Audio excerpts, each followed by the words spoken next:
Bonjour, je suis Doug Porter, économiste en chef à BMO Groupe Financier. Nous avons observé une très forte croissance économique au Canada au cours des derniers mois et de la dernière année.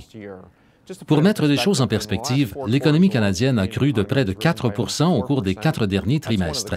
C'est l'un des meilleurs taux de croissance observés depuis l'année 2000. Je répondrai donc aujourd'hui aux questions suivantes. Cette croissance est-elle réelle? Est-elle durable? Et quelle en est l'incidence sur les marchés financiers? Premièrement, cette croissance est-elle réelle?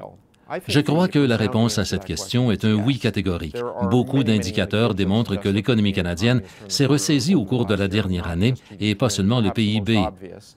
Le plus évident est sans doute le marché de l'emploi, où des centaines de milliers d'emplois ont été créés au Canada, ce qui a fait chuter le taux de chômage à 6,3 %. La confiance des consommateurs est à son plus haut niveau depuis des années et les ventes de voitures ont atteint des sommets historiques. Ce ne sont que quelques-uns des indicateurs qui confirment la force du PIB.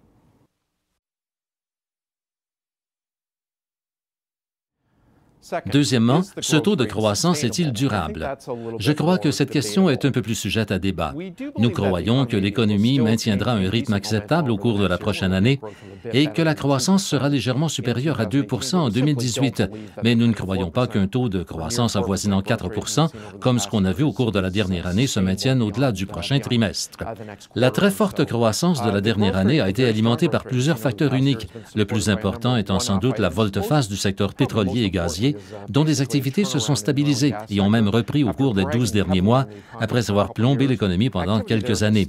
Cela a bien stimulé la croissance générale, mais surtout celle en Alberta.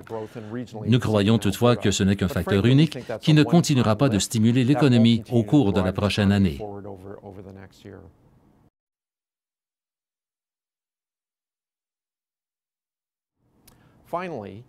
Enfin, quelle en sera l'incidence sur les marchés financiers? Eh bien, la Bourse de Toronto n'a pas tenu compte de la très forte croissance de la dernière année. En fait, le TSX a été un des indices à la traîne en 2017 qui a dégagé un des pires rendements à l'échelle mondiale. La croissance n'a donc pratiquement eu aucune incidence sur ce plan. Par contre, elle a fortement influencé le dollar canadien et les taux d'intérêt à plus long terme ou le marché obligataire, et nous croyons qu'elle continuera en ce sens au cours de la prochaine année.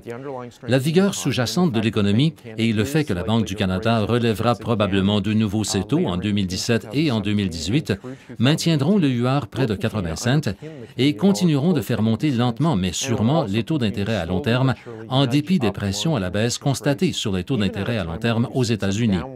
Bref, le taux de croissance ne devrait pas se maintenir autour de 4 % au cours de la prochaine année, mais nous croyons qu'il sera assez élevé pour faire monter les taux d'intérêt au Canada et soutenir le UR près de son cours actuel.